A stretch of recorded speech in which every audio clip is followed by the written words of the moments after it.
السلام علیکم جنت کا راستہ کے پیارے بہن بھائیوں، آج میں آپ کو ایک ایسے شخص کا واقعہ سناؤں گی جو 27 سال بعد اپنے گھر واپس لوٹا اور آتے ہی اس نے اپنے گھر میں کس آدمی کو دیکھا۔ یہ جاننے کے لیے آخر تک ویڈیو دیکھیں۔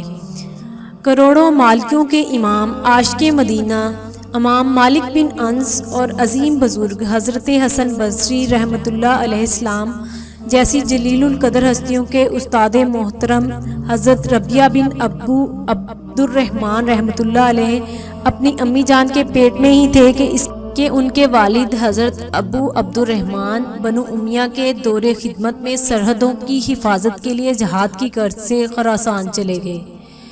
چلتے وقت اپنی زوجہ کے پاس 30,000 دینار چھوڑ کر گئے۔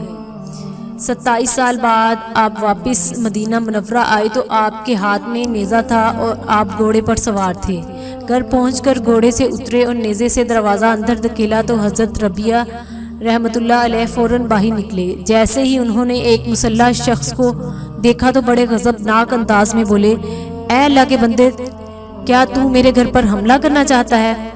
حضرت ابو عبد الرحمن نے فرمایا، نہیں، مجھے تم یہ بتاؤ کہ تمہیں میرے گھر میں داخل ہونے کی جرأت کیسے حاصل ہوئی؟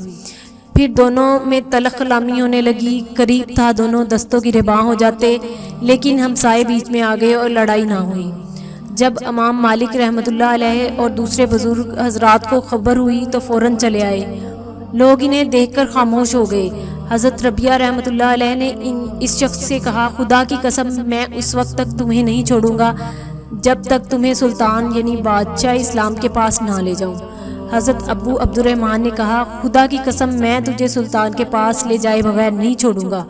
ایک تو تم نے میرے گھر میں بلا اجازت داخل ہوئے اور مجھے پر سے جھگڑ رہے ہو۔ امام مالک رحمۃ اللہ علیہ حضرت ابو عبد الرحمن کو نہایت نرمی سے سمجھانے لگے، بڑے میاں، اگر آپ کو ٹھہرنا ہی مقصود ہے تو کسی اور مکان میں ٹھہر جائیے۔ آپ نے فرمایا، میرا نام ابو عبد الرحمن ہے اور یہ میرا گھر ہے۔ یہ سن کر آپ کی زوجہ محترمہ جو دروازے کے پیچھے ساری گفتگو سن رہی تھی فرمانے لگیں، یہ میرے شوہر ہیں اور ربیہ انہی کے بیٹے ہیں۔ یہ سن کر دونوں باپ بیٹے گلے ملے اور ان کی آنکھوں سے خوشی کے آنسو چھلک پڑے۔ حضرت ابو عبد الرحمن خوشی خوشی گھر میں داخل ہوئے۔ جب اطمینان سے بیٹھ گئے تو کچھ دیر بعد ان کو وہ 30,000 اشرفیاں یاد آئیں جو روانگی کے وقت بیوی کو سونپ کر گئے تھے۔ چنانچہ بیوی سے پوچھا، میری امانت کہاں ہے؟ سمجھدار بیوی نے عرض کی، میں نے ان کو سنبھال چھوڑا ہے۔ حضرت ربیہ رحمۃ اللہ علیہ اس دوران مسجد نبوی تشریف لے گئے اور اپنے حلقہ درس میں بیٹھ چکے تھے اور شاگردوں کا ایک ہجوم جس میں امام مالک اور خواجہ حسن بصری رحمۃ اللہ علیہ جیسے لوگ شامل تھے شیخ کو گھیرے ہوئے تھا۔ حضرت فروغ نماز پڑھنے کے لیے مسجد نبوی تشریف لے گئے تو یہ منظر دیکھا کہ ایک حلقہ لگا ہوا ہے، لوگ بڑے ادب و توجہ سے علم دین سیکھ رہے ہیں، ایک خوبرو نوجوان انہیں درس دے رہا ہے۔ آپ قریب گئے تو لوگوں نے آپ کے لیے جگہ کشادہ کی۔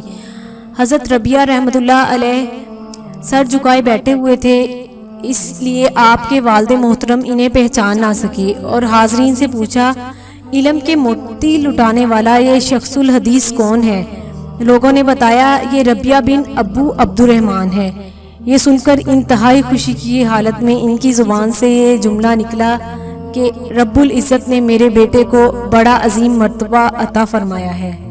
پھر خوشی خوشی زوجہ کے پاس آئے اور فرمایا، میں نے تمہارے لخت جگر کو آج ایسے عظیم مرتبے پر دیکھا ہے کہ اس سے پہلے میں نے کسی علم والے کو ایسے مرتبے پر نہیں دیکھا۔ زوجہ محترمہ نے پوچھا، آپ کو اپنے 30,000 دینار چاہیے یا اپنے بیٹے کی یہ عظمت و رفعت؟ آپ رحمت اللہ نے فرمایا، خدا کی قسم مجھے اپنے نور نظر کی شان درہم و دینار سے زیادہ پسند ہے۔ وہ کہنے لگیں، میں نے وہ سارا مال آپ کے بیٹے کی تعلیم و تربیت پر خرچ کر دیا ہے۔ یہ سن کر آپ نے فرمایا، زندہ دلی سے فرمایا، خدا کی قسم تم نے اس مال کو ضائع نہیں کیا۔ اللہ پاک کی ان پر رحمت ہو اور ان کے صدقے ہماری مغفرت ہو، آمین۔